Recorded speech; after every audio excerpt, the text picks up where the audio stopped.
எல்லாத்துக்கும் வணக்கம். இப்போது இன்கம் டேக்ஸ் ஃபைல் பண்ணுறதுல பொதுவாக எல்லோரும் கேட்குற கேள்விகள் என்னென்னா, சார் நிறையா பேர்த்துக்கு நோட்டீஸ் வரமாட்டேங்குது, எனக்கு மட்டும் நோட்டீஸ் வருது, நிறையா சம்பாதிக்கிறாங்க, அவங்களெல்லாம் கேள்வி கேட்க மாட்டேங்கிறாங்க, கம்மியாக சம்பாதிக்கிறேன் என்னை தான் கேள்வி கேட்குறாங்க அப்படின்னு ஒரு பரவலான கேள்வி எல்லார் மக்கள் மத்தியிலையும் இருக்கிறது தான். இதுக்குண்டான காரணங்களை சொல்கிறேன். ஒன்று, கிரெடிட் கார்டு டிரான்சாக்ஷன்ஸ் நீங்கள் 2,00,000 ரூபாய்க்கு மேலே கேஷ் டெபாசிட் பண்ணியிருந்தீங்கனாலோ, அல்லது ஒரு வருஷத்தில் 10,00,000 ரூபாய்க்கு மேலே கிரெடிட் கார்டு டிரான்சாக்ஷன் பண்ணியிருந்தீங்கனாலோ, ஒரு டிரான்சாக்ஷன் பேங்க்கில் போய் 50,000 ரூபாய்க்கு மேலே கேஷ் டெபாசிட்ஸ் பண்ணாலோ, அல்லது கியூமுலேட்டிவ்லி ஒரு வருஷத்தில் 10,00,000 ரூபாய்க்கு மேலே கேஷ் டெபாசிட் பண்ணியிருந்தாலோ, வித்ட்ரா பண்ணியிருந்தாலோ, இது எல்லாத்தையுமே தகவல் கொடுக்குமாறு இன்கம் டேக்ஸ் டிபார்ட்மெண்ட் வந்து வெவ்வேறு துறைக்கு வந்து ஆர்டர் போட்டிருக்கிறாங்க.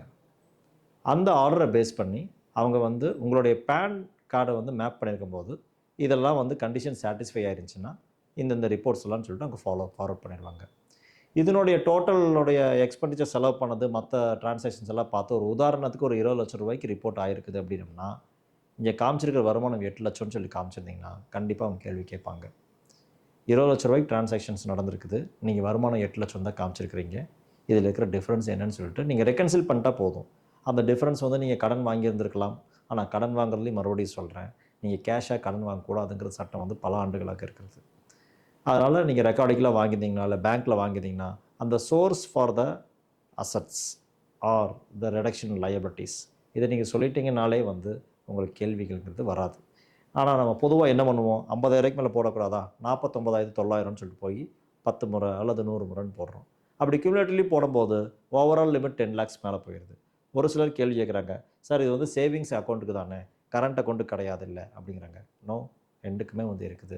பட் அது வந்து நம்மளால் நம்மளுடைய எக்ஸ்ப்ளனேஷனில் கொடுத்து அதை சரி பண்ண முடியுதா இல்லையாங்கிறது தான் வந்து எங்களுடைய கேள்வியாக இருக்குது.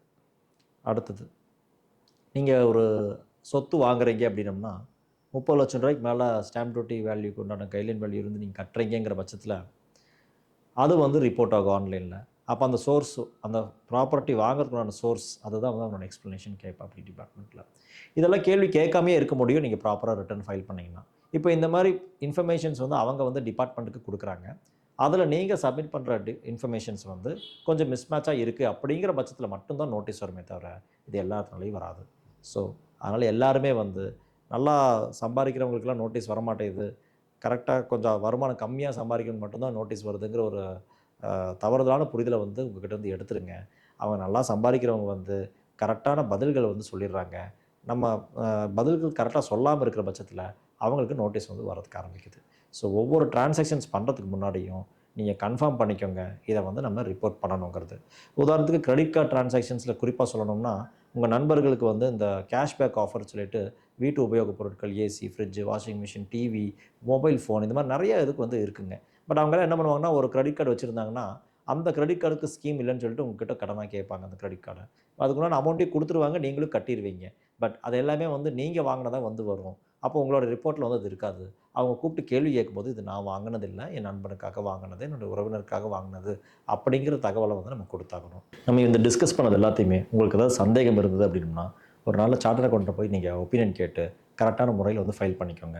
நீங்கள் வந்து கூகுளை பார்த்து நானே ஃபைல் பண்ணுறேன், யூடியூப்பை பார்த்து நானே ஃபைல் பண்ணுறேன் அப்படிங்கிற ஆங்கிளில் நீங்கள் போனீங்கன்னா ஏதாவது ஒரு சில கேள்விகளுக்குண்டான பதிலை வந்து நம்ம சொல்லாமல் இருக்க வேண்டியது இருக்கும். அதனாலேயும் நோட்டீஸ் வரதுக்கு வாய்ப்புகளாக இருக்கும். நன்றி.